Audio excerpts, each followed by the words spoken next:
Hey, it's Kellen. Tyson here, And of course they are.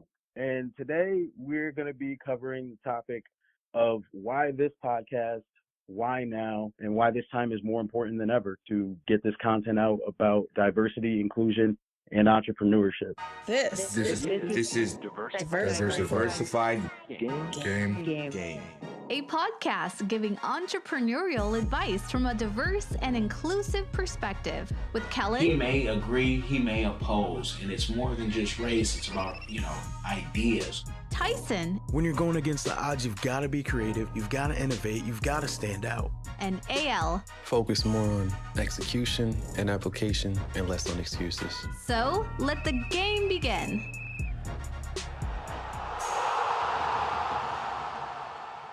Yes. So for me, the diversity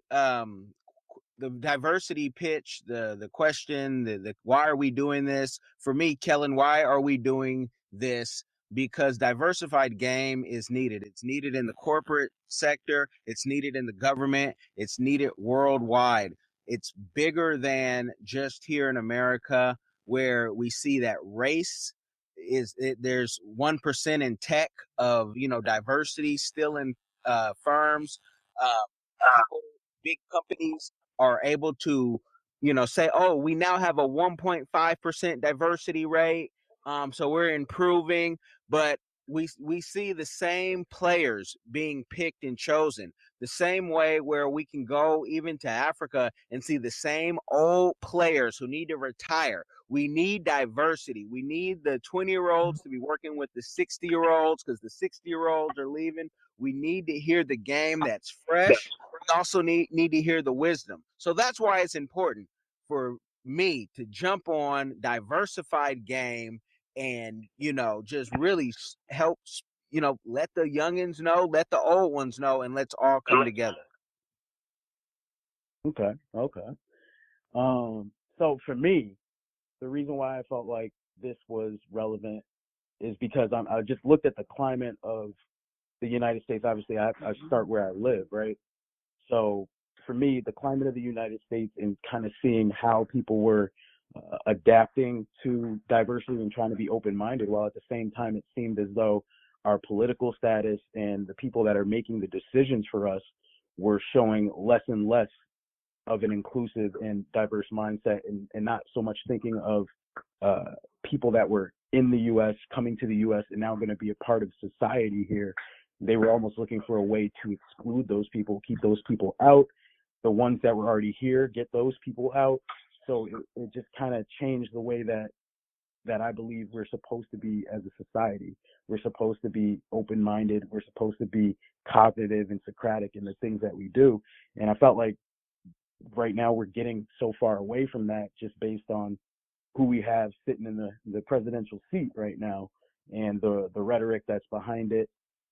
And I also noticed that it seemed to be, on the flip side, super sexy to be like, oh, we're a diverse company. We have, so-and-so. We want to start accepting non-binary. Oh, what are your pronouns? And I start seeing all that stuff happening.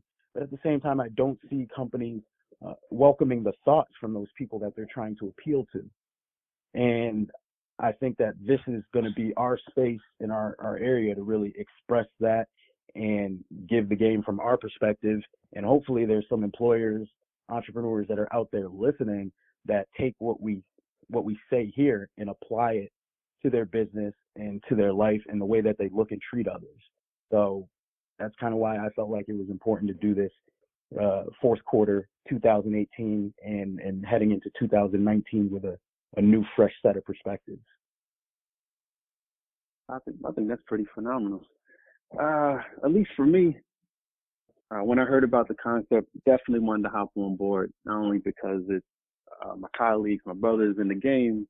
I'm here in probably what is perceived as one of the most diverse areas in the world, and with all that going on, all of this hype language, so to speak, in terms of diversity and inclusion and all of that, while I think that that's cool, it's just from my perspective, it feels as if there's more lines being drawn in the sand.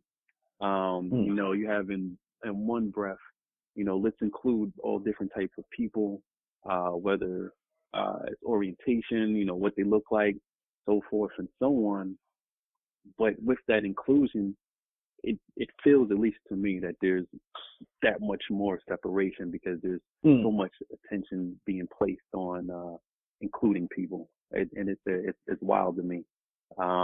Being an entrepreneur and getting deeper and deeper involved in pretty much in terms of climbing up that ladder of progress, it's getting slower because now people are looking at you that much more, and there's more stigmas, there's more misperception, more all of these preconceived notions about people via what they've heard or what somebody told them, and like all of that needs to just like cut it out. And with this diversified game, with Diversified Game, we now have an open forum to really talk about the issues at hand and hopefully help some more people. Put them on the game. Come check us out. Let's talk about it. Right. I mean, I always feel like open dialogue is the beginning to resolution. So we can't resolve issues that we're not talking about. And I like kind of what you said about the fact that now that there's so much focus on including and being diverse, that it actually seems to separate us more, just because I look at it like now people are looking for the differences so they can say they're diverse, instead of appreciating the differences and realizing, yes, though we may be different, we are one and the same, and saying, so I brought you in because you're the same as me. You just look at things differently, and not so much checking the boxes. I don't want it to feel like a checking the box exercise. Like, do I have a black person? Do I have an Asian person? Wait, and by Asian, are they Korean? Are they Japanese? Are they that? Are they Filipino? Are they any of these different forms of it? Then going, oh, do I have someone who's Native American? Well, is it more than 25%? Like, I feel like people now look at that, or women, or transgender, non-binary. Do I have a little bit of everyone? And instead of actually looking at the mindsets of people, we're just looking at the attributes that we feel like we need to fill. And I feel like that becomes dangerous in a manner of speaking, because then it becomes cause for people to think or say, well, I tried giving so-and-so type of person a try and they didn't do well. Well, you also didn't ask the questions to make sure that they were qualified to even be the voice in that manner, because you were too busy just checking the box. Every black, you know what I mean? Every minority or every black person or every Asian doesn't have the same mindset, doesn't have the same skill set. And if we start using our stereotypical lens to make those selections, so if you believe by picking someone black because you're like, oh yeah, I want to tap into that quote unquote hood gangster mentality, and you're like, I'll just black guy, that'll work. You know what I mean? That's not necessarily the case, because we all have different life experiences, and though we can relate and connect in some manner of speaking, it may not be the appropriate voice for that community or for your end goal in your company and when you create your culture around it. So having diversity also means you can be selective in the mindsets that you allow in, but realize that those mindsets come in different shells, and that's what we need to look at. Like, do you qualify? Do you have the right mindset? Are you capable? And if that's the shell you come in, then that's awesome. Let's pull that over here. But when you start foregoing the mindset, and you're just like looking at the shell and either qualifying or disqualifying someone just based on their shell, then I feel like we're doing a disservice to the concept of diversity and inclusion. You mean you all don't watch Blackish on Tuesday at 8 p.m.? I'm not gonna lie. I don't watch it. I don't watch Blackish on Tuesday. I watch it Wednesday morning because I watch it on Hulu. Okay, yeah. But that's how they think. And okay, we want the black perspective, but I mean, this was what really frustrates me. I'm black. Yes, I know that. I'm going to give you my opinion based on my experiences, but you don't know what in heavens that I like. Like Tyson Right. found out, and we've talked about this on a other episode. I like some things that are considered to be black things, like snowboarding, or whatever. I like to, do things that you don't see a lot of brothers do. And I was going to try to pull in the snowboarding conversation back into it, because I'm going to tease Tyson on going down the hill very slowly on a snowboard. But he, Yeah. being from Massachusetts and from the snow, I would think, and I'm prejudging, hey, Tyson knows how to snowboard. Let's go. Mm-hmm. But like AL said, when I told him and showed him the pictures, Tyson, he needs to work on his core strength. And so I can't wait Mm-hmm. till AL, who's, a New Yorker by heart. I mean, AL so New York, I got to see if if he's even used to like touching that much snow. Cause I know they shovel it real quick, where he's at. He got So that much real foot money. traffic, it disappears on his own. Yeah. Well, you know what it is, Kel. Because where I'm from in New York, because we so hood, like we adapt to anything. You give us a snowboard, you might catch us snowboarding down the sidewalk and there's no snow. You know what I mean? He said, "How is this we dude gliding right now?" He's a New right, Yorker. we just adapt. Right. There you go. That's it. That's the only answer, yo. So New York. So New York. Yeah. So no, they can't put us in one box, and we can talk about, we're all qualified to talk about, from tech to government to art to whatnot. We can fashion if we want, and just don't get us for the black, the issue. And that's where I see, I mean, Mm-hmm. you guys tell me if I'm wrong, but do you see people, getting us just for, oh, this issue, this Right. one trick pony?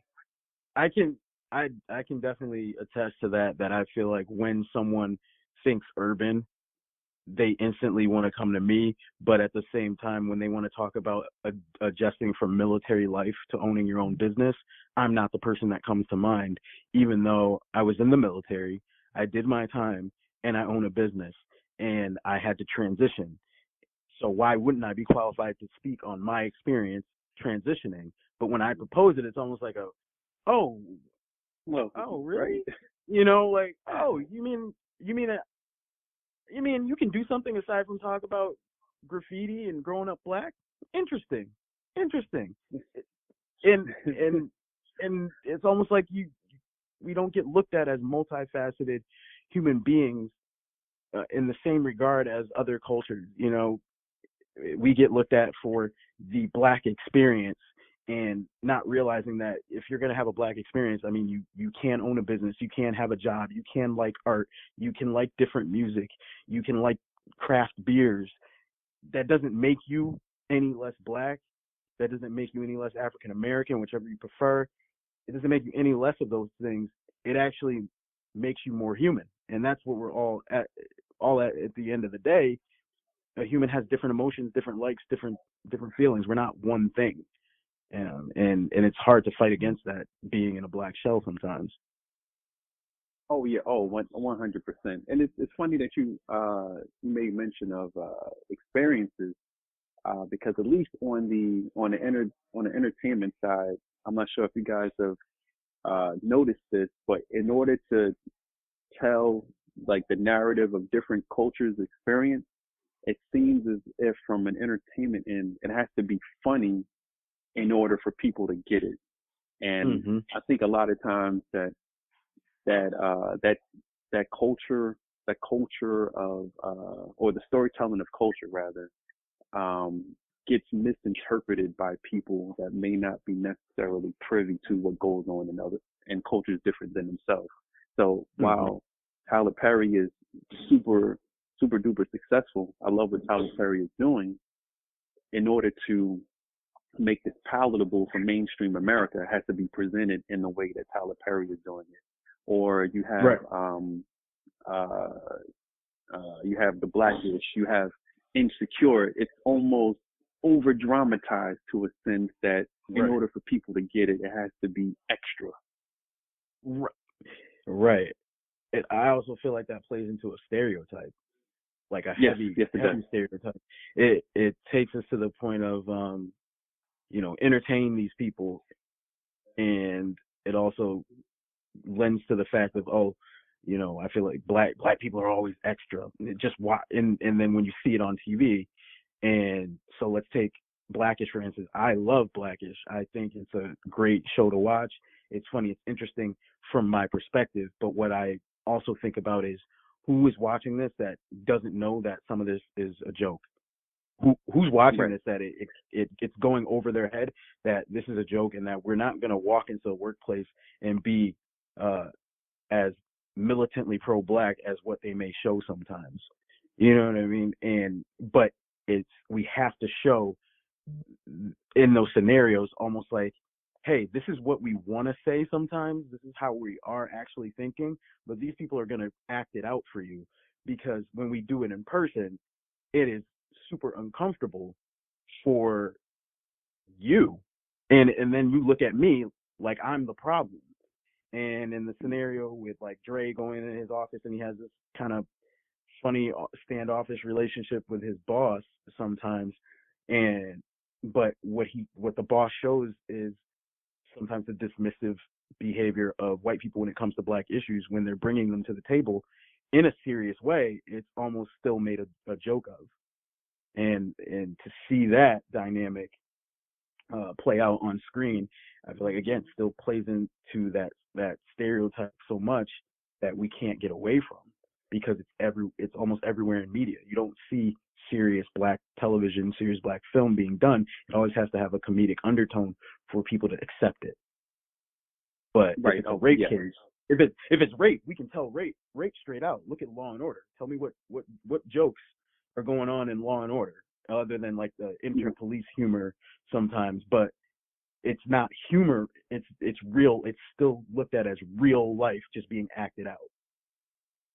Right. True. True. You know what I mean? So, and they've been running SVU for how long? Oh yeah, SVU has been. I'm about as old as SVU. It's been on TV that long. Oh my God. The SVU is about as old as SWV. I'm surprised they didn't do a case on me yet. That's how old SVU is. Yeah. Oh man. It's like I mean, you're really hitting the nail on the head, and it's so crazy, because like the television, or where people are getting their media content from, it's teaching people the wrong thing. Have you ever been in a situation where you're meeting someone for the first time that's outside of your cultural experience, and whenever you step into it, people feel as if they need to talk in slang because you're there? Mm-hmm. Is that not awkward? Is that not awkward? That is awkward as hell. It's the craziest thing. I swear it's the craziest thing. Like there's 300,000 words in the English language, and yet people feel as if they need to speak in a certain dialect around certain cultures. Right. It's wild. Around. And that's how I look at a lot of the interactions and say, and oftentimes when I step into environments, I am one of the only people of color there, and I often see how I get greeted from person to person, almost like the Barack Obama handshake line, where you know what I mean. It's like you've got, and I'm going to use stereotypical white names. You've got Timmy, you've got John, you've got Peter, and you're like, oh, hi, how are you, Peter? How are you, Peter? How are you doing, John? Timmy, good to see you. And then you've got Devontae, and it's like, what up, Devontae? And Devontae gets a fist bump, or he gets a soul brother handshake. Exactly. He's like, on the black side, give it to me. Like, and that's how it feels funny being now. And that's when you had a receiving line, of predominantly white people. But then now being a black person walking into a white environment, and I go around and I just, I'm going to greet you how I normally, hey, how's it going? What's up? How you doing? And to see how they greet each other. And then when it comes to me, what happens, where they're walking around, they're like, oh, hey, nice to see you, or hi, how you doing? Good to see you, nice to meet you. And then it comes to me and it's like, hey, what's going on, bro? How you living? And I'm like, what? Like, what?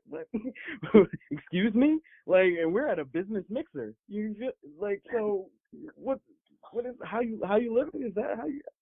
Tim, I didn't see you greet everybody else like that. But you get comfortable with me, and then you want to have a conversation real quick. Oh, what you drinking? Oh, they got that brown liquor over there. Like, it really, because I actually was eyeing that Malbec. Right. I was actually seeing how that was gonna pair up with this Gruyere over here. Like, I was trying to see what that was like. But okay, thanks for letting me know that they have that brown yak ready to kick it back. Like, thank you, I appreciate that. Without you, Tim, there would be no me. Like, but it's an awkward dynamic to walk into. It's awkward to experience, but again, I feel like that's why having this dialogue is so important, and not just in this space where we kind of feel like it's a form of a bubble, but having that dialogue in person. And sometimes it's uncomfortable when I ask people, and I'm like, is there a reason why you felt like you wanted to tell me that? Or when they want to introduce you to the only other person of color in the room, like, oh, Tyson, you know who you need to meet? You really need to meet Greg. You really need to meet Greg. Greg is an awesome guy. He's boom, boom, boom, boom, boom, boom. Mind you, we're in a room of probably like 60 other white people, but you really want me to meet Greg for some reason. And I'm like, okay, cool. And I'm like, all right, gonna go meet Greg. No, this person gave me this great review of Greg. According to them, I mean, he may as well have been a 2-star, 3-star Michelin chef out here kicking butt. And then I roll over there, and then Greg turns around, and I'm like, oh, that's why you were so hyped for me to meet Greg, because he's black. you didn't want me. You weren't introducing me to Seth over there. You weren't excited for me to meet Seth, but then I meet Seth, and I find out he is a marine biologist, and that's an interesting thing to now have a conversation about. But you wanted me to meet Greg because you thought he was so awesome, and then I talked to Greg, and not to be stereotypical and think that this is something that all black people do, but then he turns around and tells me, oh yeah, he's working on his R&B album. And it's wow. like, so you didn't think it would be interesting for me to meet the marine biologist, but you wanted to introduce me to the up and coming musician, Greg, because he's black. That is crazy. It's super crazy. Now, since the release of Get Out, has this new era of diversity and inclusion been an extension of Get Out for perpetuity? It's funny because I don't think it's even been since Get Out. I feel like it's always been like that, but now that Get Out put a light on it, everyone is more aware of it. That's what I think. I feel like I've always gone to parties, I've always gone to events and been one of the only people of color, and if there was another person of color, they felt like I needed to meet them. And sometimes it's such a loose association where I'll walk into the room and I may be the only black person, but there's someone who's Korean in the room, and all of a sudden it's like, oh, you know who you really need to go and meet? So-and-so, and they're telling me all about him, and then I go over there and meet so-and-so, and they're Korean, or they're Cape Verdean, or they're Dominican, or they're something that's not white. And I'm like, oh, so you wanted me to find another person who was different from everyone else in the room, and we could bond over that. I get that, but why not? Why wouldn't the approach be introducing me to everyone who's different from me so that we can create an environment of comfort with everyone, not just finding the common denominator of we're both outcasts? That almost feels hurtful in a way, right. Because you're letting me know I'm an outlier in a room that I thought I was invited in. So it almost is counterintuitive, counterproductive in that manner. I agree. Yeah. So I'm with you. Yeah. Couldn't agree more.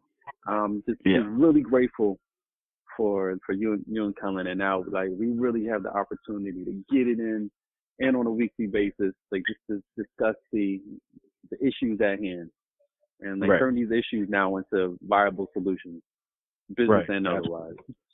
Right. Viable solution, not even just viable solutions. I'd go a step further and make it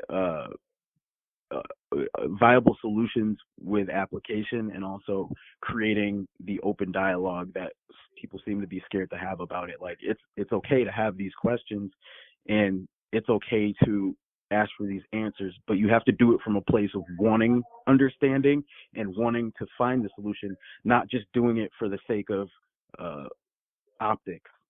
You're not just you know what, I'm gonna invite someone who's gay to my wedding or to my bat mitzvah or whatever, so that I can show everyone how open-minded I am. Yeah, that's what I'm gonna do. When it's almost like when you do that for that reason, it's just as bad as not doing it, because it creates tokenism. It creates it just creates an environment where the person can end up feeling just as unwelcome as if you didn't invite them, because you can feel it in the room when oh, who's that, like, why are they here, almost. And it's like because because Donna's trying to show us how open-minded she is and that she has black friends. That's why they're here. They're not here because they deserve to be. They're not here because Donna actually has a relationship with them. It becomes almost like Donna's trying to show she's down with black people. Is it here for our Diversified Game 1K giveaway? No. The code word is we were giving golf. a quick example of what it's like to have tokenism in the room or being an outlier, and seeing how people get treated, like likening it to Get Out, where they're asking him about the black experience and things of that nature.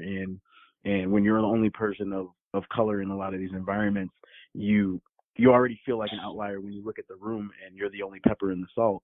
And then what happens is they accidentally drop some paprika in there, and they'll just try to introduce you to the paprika, so that the pepper and the paprika now look at the salt and go, oh, great, at least I find comfort. We're both different from everyone else, not looking at the fact that we're all seasonings.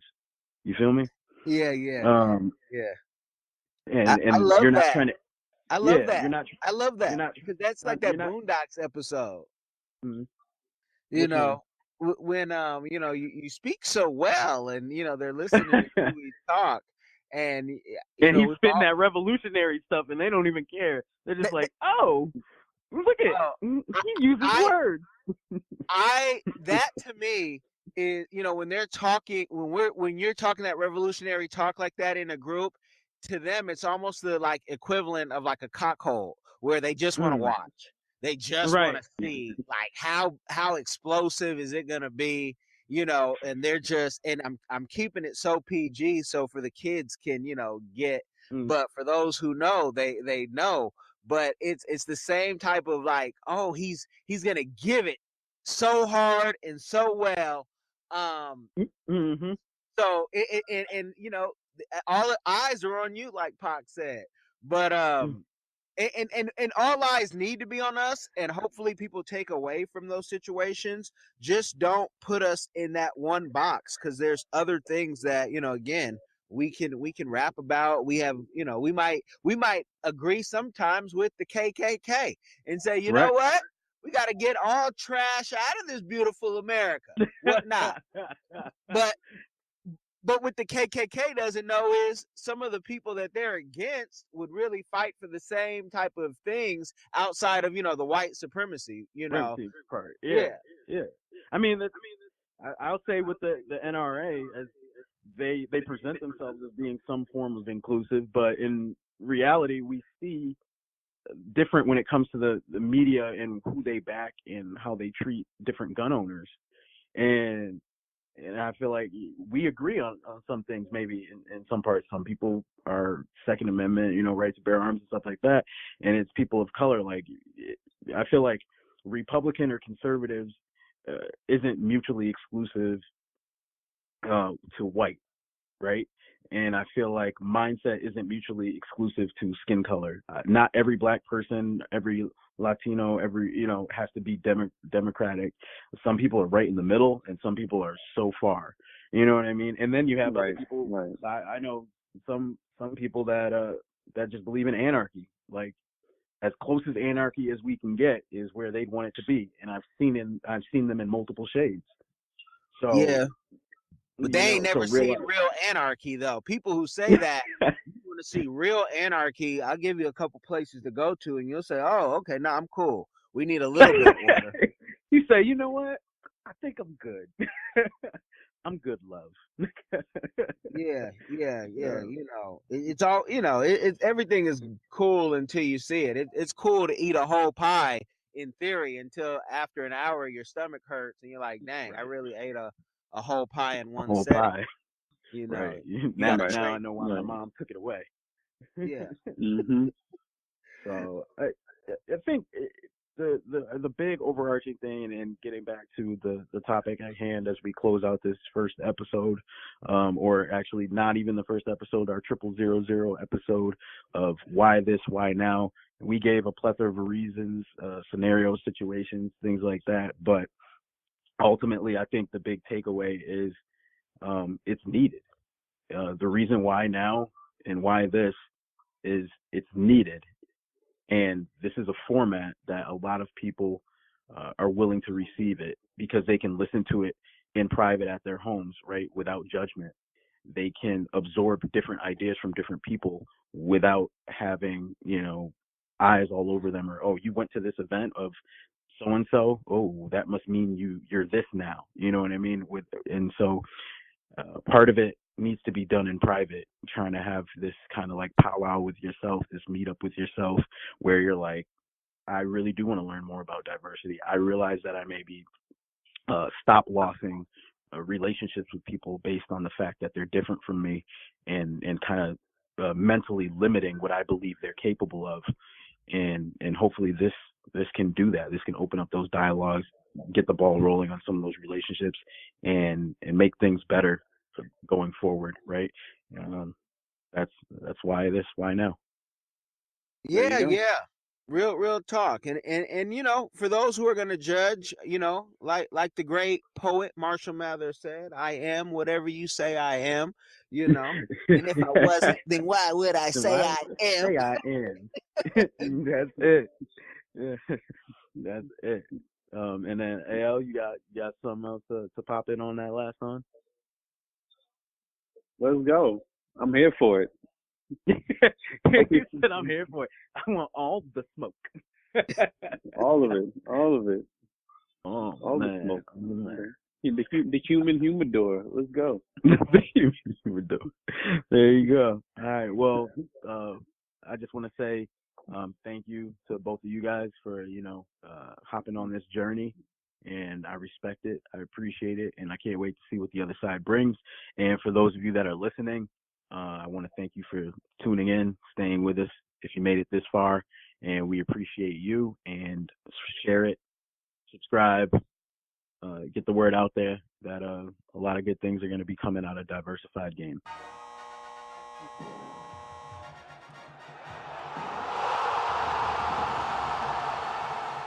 Thanks for getting in the game and listening to the Diversified Game podcast with Kellen, Tyson, and AL.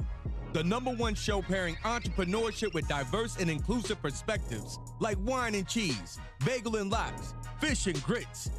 Be sure to visit diversifiedgame.com for all the good stuff. Join in the conversation and discover more content.